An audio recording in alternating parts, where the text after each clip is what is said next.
Hey, friend girls, I'm Kim. And I'm Robin. So we back. So today I wanted to talk about 2020. I want to reflect on 2020. Okay. My experience, I'm pretty sure ours is a little bit different. So my experience of 2020 when the pandemic first happened, I just really didn't know what to think. Like, I'm like, okay, we ain't never been through anything like this before. And I think it was more so it like hit home when everything shut down. Yeah. So it's like, okay, what do? Well, then you see all the stores got nothing. So it's like, okay, so how we about to survive, you know? So for me, that was like one of the scariest things. Mm-hmm. And you look at mainstream media, it's kind of like, do you believe everything? Mm-hmm. So for me in my household, mm-hmm. survival. Listen, when I tell you, my husband ex-military. Okay. So he basically was whipping us into shape. We sitting up here trying to eat. We thinking like, do we eat 1 meal a day? What we eat? Like, you take a Cheerio, I take a Cheerio. We didn't know what to happen, but it kind of like opened up my eyes to a lot of like stuff that like, dang, if the apocalypse really happened, because I'm thinking when they shut down everything, okay, when I look out the window, it's about to be some zombies, it's about to be something, because I didn't know. The purge. Right, like, okay, I'm like, okay, let me get my knife, let me figure it out, you know. Wow. So he went into this whole like survival mode. Like basically, okay, so if you see our Amazon account, you'll see like we was ready. We was getting ready. So basically we just he just like informed me on a lot of stuff. Just a lot of stuff that I would have just never thought. Like you just take for granted that, okay, this will never happen, but now we up in there looking at like, I ain't gonna say guns, knives, like how do you protect your family? Because now that the shelves are empty, it's like, and who think they about to run up in here? Blew my mind. You know, so it was kind of crazy. So we sitting up in there, we doing drills and shit on the ground, get down, holding this bag, run in place for 10 minutes. Wow. And, you know, I'm thinking like, oh shoot, like what the heck? Because, you know, you just don't know. But for nights, like probably like a week straight, like I did not sleep well. Because it was just the unknown for me. Right. It was like, you just didn't know. So after that, we were kind of like looking at like YouTube. So now, thank you to all the YouTubers that have helped me become a conspiracy theorist. I am one of those now. I shout out to Real Talk. Like I really wasn't really listening to this kind of stuff at first, but now it kind of like, I'm woke. Okay. I'm woke. Yeah. I'm woke. I'm not going to say I'm well knowledgeable, but I'm woke. So I see shit for what it is. Mm-hmm. Now, at first, I probably just didn't pay it any mind, but now I'm woke. Shout out to Young Pharaoh. Like, I listen to this dude all the time. Like, all the time. And he has made me look at just things totally different from politicians. Everything. Like, it's like mind blowing. Like, I was just so like, is this real? Is this real? So for me and my experience, I didn't know. Then when work closed down, I mean, I know you didn't have the luxury of working from home. I did, y'all. I still do. I did not. But it was just crazy because now you don't know. A lot of people losing their jobs and stuff like that. So it was just like, this is not really happening. And then on top of that, you know, the whole vaccine. But before I get into that, what was your experience like? You know, I know that I watched a lot of news. Like, the news was on 24/7 because I didn't know what to expect. I didn't know what was going on.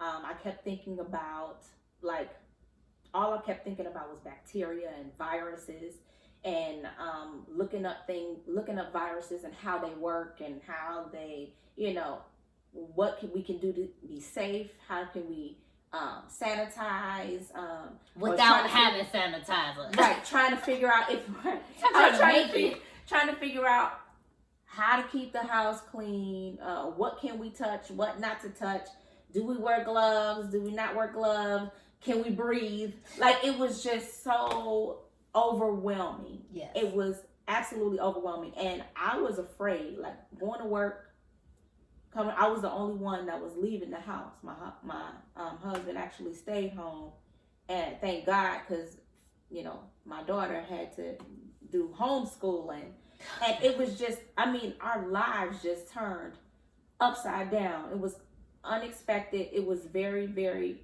scary.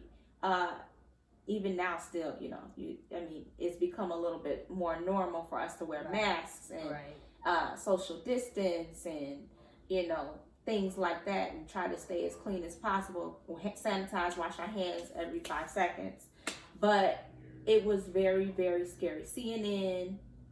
I was watching fake YouTube news, too. fake news. I mean, whatever. I was watching any news. That's that conspiracy theory coming out of me. Right. Fake news. I was watching anything, like just anything on the news, trying to figure out, like, just like you said, is it real or whatever. But when you see people actually dying, yeah, it changes your perspective, and then it makes you think, nobody's safe. Nobody's safe. And then you start to think about what will happen if you do get sick.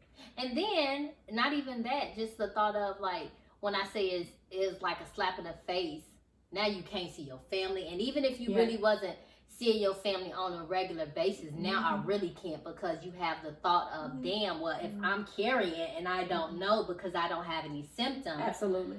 I don't want to go around and then me possibly giving it to somebody, and then they have underlying conditions, and then that's gonna weigh heavy on your conscience if that happens. So for me, I know I cut you off, but for me, I just kind of like, I'll stay home. Yeah, I'll stay home, and I'm okay with that.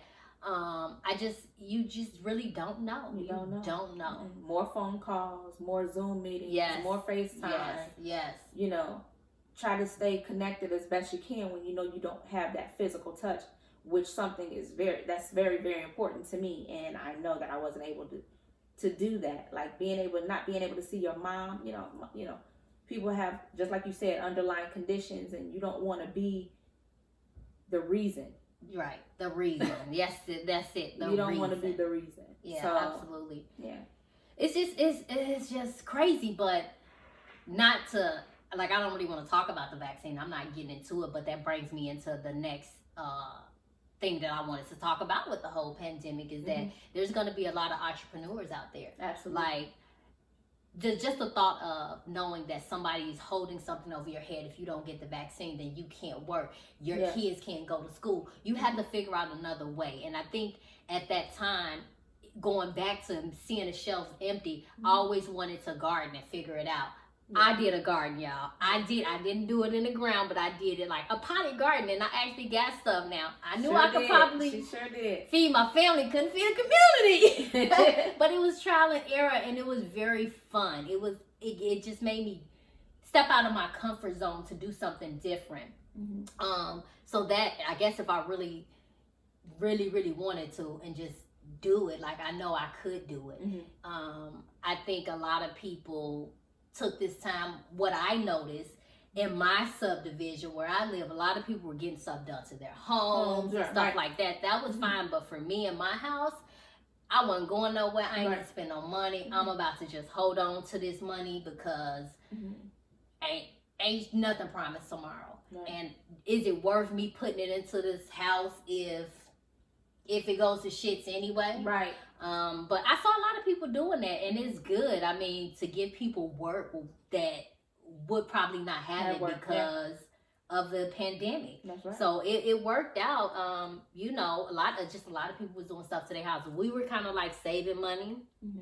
I didn't really care to spend money. Only when I needed to go to the grocery store, I did reach out to like my neighbors next door, because they're older. So if you need me to go out to the store and I'm going out there, I don't have a problem with picking you up something or anything like that.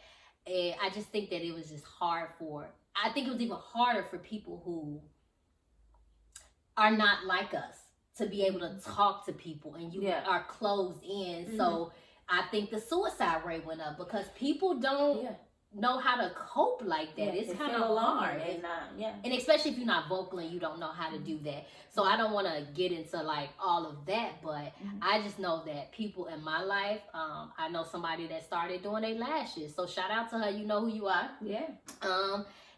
I think that us being here right now made us look at things differently, to have a different stream of income, to put stuff out there in the atmosphere.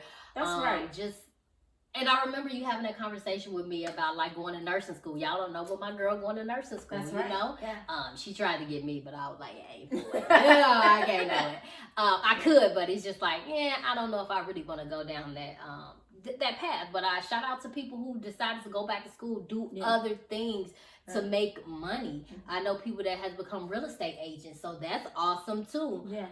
What else? Like, people are doing so much stuff, and I think we're gonna see that this year, 2021. A lot of people are gonna be doing more stuff. One thing I did look into, I'm gonna tell y'all a little story though. I was so into, like you said, you was looking up stuff, and I'm thinking like, okay, well, I want to go on this whole natural kick. I'm like, oh my God, I'm about to do it. You know, I was trying to stay sea-mossed up. I was trying to have my vitamins in me or whatever. And then I said, you know what, I'm going to try this natural deodorant. I'm going to tell you something that they probably don't tell you. It's a good thing.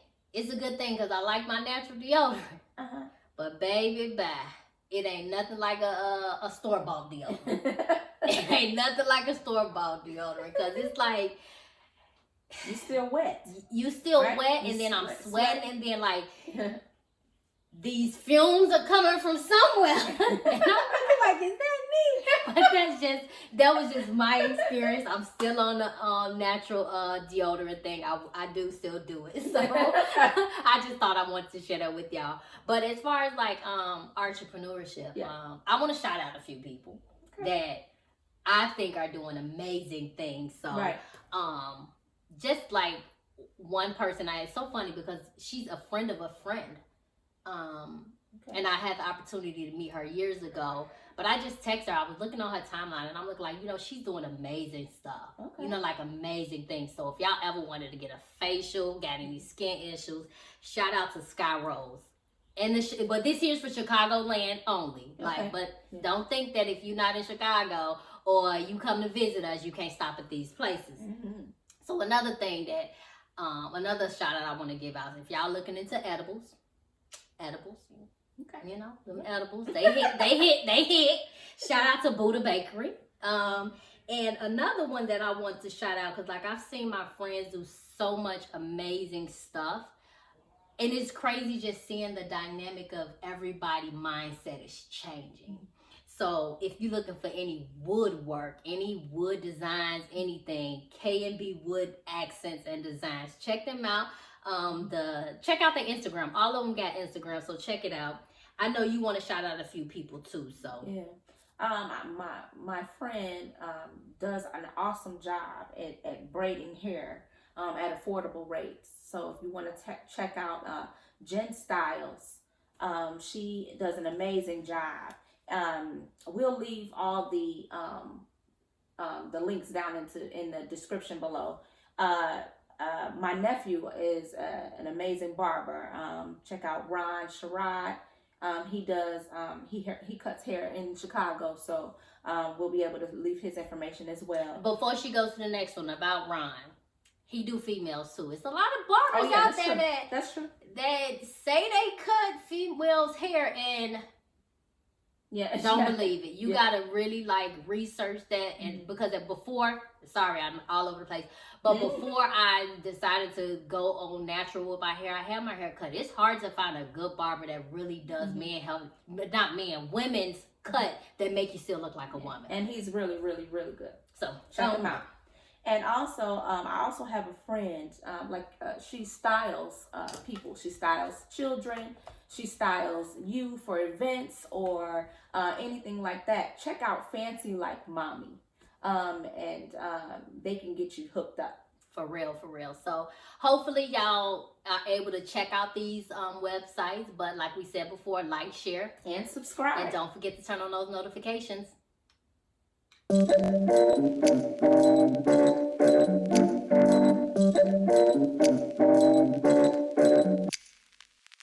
What am I thinking? I broke apart and fell off in the deep end. Quicker than a hanger, I'm sinking. Chest is too tight, I'm not breathing.